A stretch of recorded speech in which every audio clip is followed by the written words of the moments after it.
Ibu bapak saudara-saudara yang saya kasihi, selamat Pasion bagi kita dan salam sehat.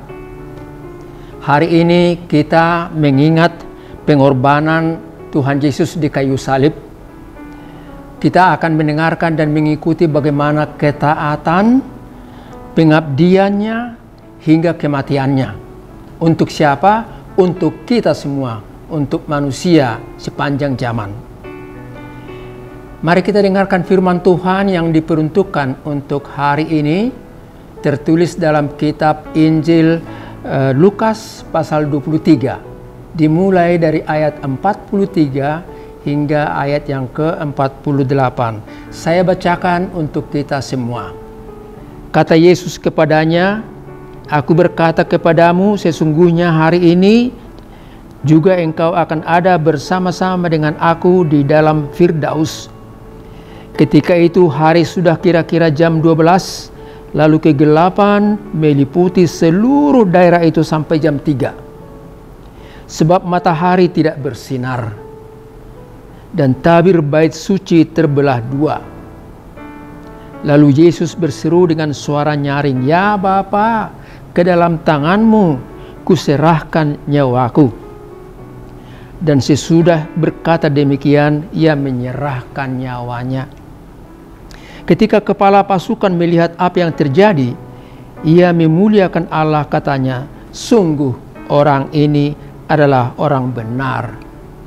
Dan sesudah seluruh orang banyak yang datang berkerumun di situ untuk tontonan itu melihat apa yang terjadi itu, pulanglah mereka sambil memukul-mukul diri. Sampai di situ peruntukan firman untuk kita. Saudaraku yang terkasih, hari ini kita sebut Jumat Agung. Jumat kita temui setiap hari Minggu. Hari yang kelima dalam setiap minggu disebut hari Jumat. Tapi kenapa disebut hari ini Jumat Agung? Saudaraku, keagungannya bukan pada hari Jumat tersebut, tetapi keagungannya nampak dalam peristiwa yang terkandung pada hari Jumat tersebut. Agung karena Yesus taat, tabah menderita, dan dia sabar dihina, dicerca, diludahi. Disitulah keagungan daripada peristiwa itu. Agung oleh karena dia yang tak berdosa rela disalibkan dan dibunuh oleh orang-orang atau manusia-manusia yang berdosa. Agung karena Tuhan Yesus dalam peristiwa penyaliban itu menggenapi apa yang dinubuatkan Nabi Yesaya. Kalau kita baca pasal 53 ayat 3-5 yang berbunyi demikian, "Ia dihina dan dikhianati, seorang yang penuh sengsara dan menanggung kesakitan. Tetapi sesungguhnya penyakit kitalah yang ditanggungnya." Luar biasa itu. Dia tertikam oleh karena pemberontakan kita. Dia diremukkan oleh karena kejahatan kita. Dan oleh bilur-bilurnya kita jadi sembuh. Puji syukur kepada Tuhan. Itulah keagungan daripada Jumat Agung itu. Keagungan daripada peristiwa penyaliban itu. Keagungan daripada Yesus yang rela mati menderita untuk kita semua manusia supaya lepas dari dosa. Saudaraku yang terkasih, marilah kita ikuti beberapa masukan dari renungan yang kita baca barusan. Yang pertama, Yesus yang mati di kayu salib itu membuka hubungan yang baru dengan Tuhan. Saya ulangi sekali lagi. Yesus yang mati di kayu salib itu membuka hubungan yang baru dengan Tuhan. Pada nas kita disebutkan, pada jam 12 siang kegelapan menutupi bumi. Langit mendung, matahari tertutup oleh awan gelap. Apa artinya itu, saudara yang dikasih? Ternyata peristiwa atau keadaan seperti itu sudah dinubuatkan oleh Nabi Amos 2780 tahun yang lampau, dan itu digenapi di Bukit Golgota saat-saat Yesus disalibkan. Saya baca nubuatan dari Amos pasal 8 ayat 9 sampai 10. Demikian bunyinya. Pada hari itu akan terjadi, demikian firman Tuhan Allah, aku akan membuat matahari terbenam di siang hari dan membuat bumi gelap pada hari yang cerah. Aku akan mengubah perayaan-perayaanmu menjadi perkabungan dan segala nyanyianmu menjadi ratapan.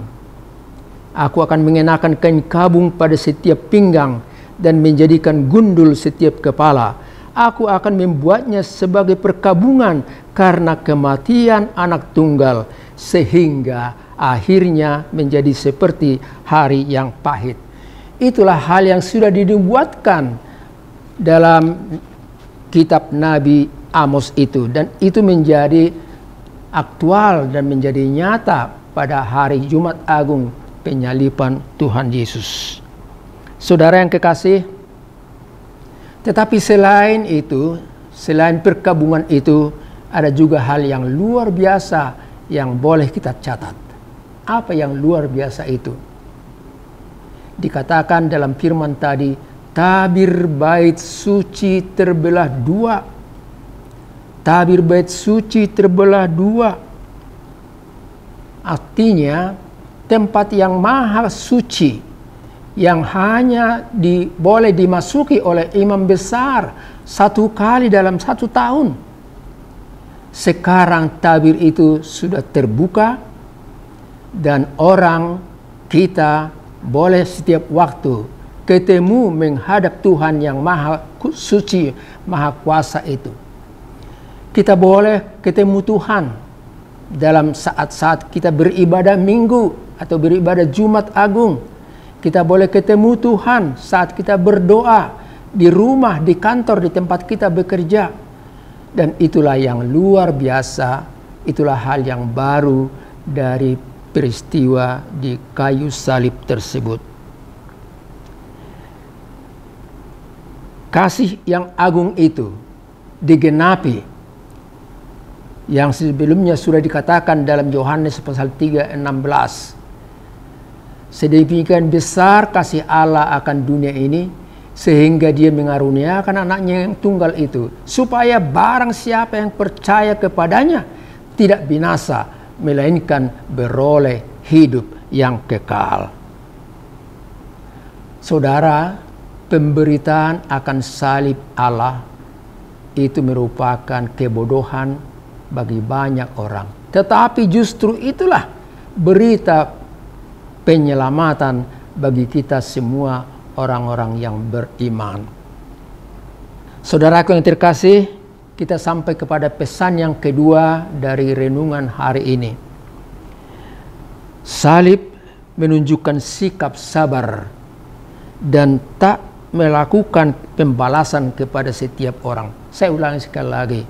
Salib menunjukkan sikap sabar dan tidak melakukan pembalasan kepada setiap orang. Yesus berkata dari kayu salib itu, "Ya Bapa, ampunilah mereka atas kesalahan mereka, sebab mereka tidak mengerti apa yang mereka lakukan." Ya Bapa, ampunilah mereka. Itulah hal yang luar biasa. Yesus tabah, sabar, tahan menderita, dan dia mendoakan supaya orang-orang yang mencerca dia, menghina, mencela dia, meludahi dia, Tuhan Allah mengampuni mereka. Siapa mereka itu sendiri? Mereka adalah orang-orang yang tertawa melihat penderitaan Yesus. Mereka adalah orang-orang yang mencerca. Mereka orang-orang yang merasa benar tatkala Yesus disalibkan. Mungkin kita bertanya, kenapa tidak dihukum? Kenapa tidak dilakukan pembalasan? Kita belajar dari Tuhan Yesus, pembalasan tidak perlu. Tapi ketaatan dan berdoa kepada Tuhan supaya Tuhan mengampuni setiap orang yang berbuat jahat, itulah yang menjadi masukan yang berharga bagi kita. Saudara, marilah kita belajar dari salib itu. Tabah, sabar, mau mengampuni, dan memohon supaya Tuhan mengampuni setiap orang yang berbuat yang tidak baik bagi kita. Peristiwa terakhir ini kita alami, kita lihat, kita saksikan dari layar televisi akan peristiwa-peristiwa peledakan bom, entah itu di depan gereja Katolik di Makassar ataupun di tempat-tempat lainnya. Firman ini mengajak kita, mari kita doakan, biarlah Tuhan yang bertindak kepada mereka, biarlah para aparat penegak hukum di negara ini yang melakukan hukuman yang setimpal bagi mereka. Pesan yang ketiga, kita belajar dari Injil ini. Pada Lukas 23 ayat 46 berbunyi, "Ya Bapa, ke dalam tanganmu-lah kuserahkan nyawaku. Ya Bapa, ke dalam tanganmu-lah kuserahkan nyawaku." Bukan kepada manusia, bukan kepada penguasa, bukan kepada orang-orang yang tertentu Tuhan menyerahkan nyawanya, tapi hanya kepada Allah Bapanya itu. Allah yang maha kuasa yang kita sebut El Shaddai itu. Allah yang maha tinggi yang kita sebut El Elyon itu. Allah yang maha melihat El Roy itu. Kepada Allah itulah Tuhan menyerahkan nyawanya. Kepadamu kuserahkan nyawaku. Pemazmur juga kalau kita baca dalam Mazmur pasal 31 ayat 6 berkata, "Ya Bapa, ke dalam tanganmu-lah kuserahkan nyawaku." Saudara, kita juga saat ini juga perlu belajar bahwa dalam setiap perjalanan pergumulan hidup kita, atas segala kejadian dan situasi yang kita hadapi, atas sakit dan penyakit yang mengancam kehidupan kita, kita boleh berkata, "Ya Bapa, ke dalam tanganmu-lah kuserahkan nyawaku." Dan saya mau tambahkan, orang-orang yang merasa bahwa ajalnya sudah dekat, orang-orang yang merasa bahwa dia akan meninggalkan keluarga dan dunia ini, saat-saat seperti itu, dia harus berkata, "Ya Bapa, ke dalam tanganmu-lah kuserahkan nyawaku." Saya percaya orang yang berkata seperti itu pada detik-detik terakhir hidupnya, wajahnya akan tenang dan berseri. Dan itulah suatu hal yang indah sekali dan menjadi masukan berharga bagi kita. Saudara, peristiwa yang menjadi pengakuan dan kesaksian itu membuat kepala pengamanan daripada salib di Golgota itu berkata, "Benar, orang ini adalah anak Allah. Dialah yang benar." Dan dikatakan demikian sehingga dia merasa salah dan orang-orang yang lain juga merasa bersalah. Saudara, peristiwa yang terjadi seputar salib, suara Yesus yang kedengaran dari salib, petir, guru dan gempa bumi yang terjadi di seputar Jumat Agung itu, tabir bait suci yang terbelah dua pada hari itu, membuat kepala pengamanan itu berkata, "Betul, orang ini benar, dia bukan penjahat." Dan orang-orang yang menonton peristiwa itu kemudian pulang ke rumahnya masing-masing sambil memukul dadanya. Benar, dia adalah orang yang sejati, anak Allah yang sejati. Saudaraku, Itulah masukan yang berharga bagi kita. Saya mau akhiri renungan ini, mengajak Anda nanti yang mendengar renungan ini, mengajak untuk bernyanyi di rumah. Fanny Crosby pada tahun 1869 menulis satu syair, dan syair itu kemudian dibuat melodinya, dan melodi itu atau lagu rohani itu menjadi populer di antara umat Kristiani sampai hari ini. Tertulis dalam Kidung Jemaat nomor 368 atau buku Ende 449 yang berbunyi demikian. Pada kaki salibmu, Yesus ku berlindung, air hayat Golgata, pancaran yang agung. Salibmu, salibmu yang kumuliakan, hingga dalam sorga kelak ada perhentian.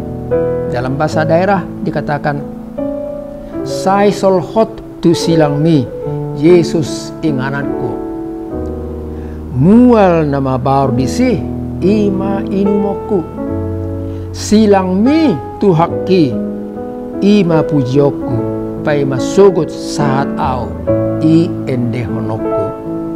Selamat merayakan Jumat Agung.